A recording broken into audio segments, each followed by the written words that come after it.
আসসালামু আলাইকুম। আমাদের বড়ি বাগানে বড়ি গাছের পাশাপাশি অনেকগুলো পেয়ারা গাছও রোপণ করা হয়।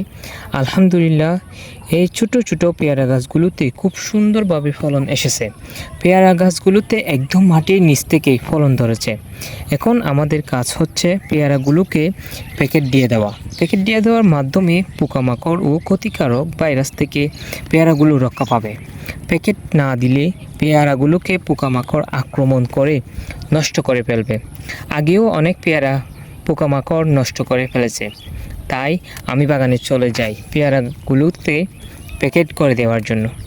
প্যাকিং করার আগে আমি প্যাকেটগুলোকে নিচ থেকে কেটে দিচ্ছি, যাতে বৃষ্টি দিলেও প্যাকেটগুলোতে পানি জমা না থাকে। আমি আস্তে আস্তে পেয়ারাগুলো প্যাকেট বেঁধে দিচ্ছি।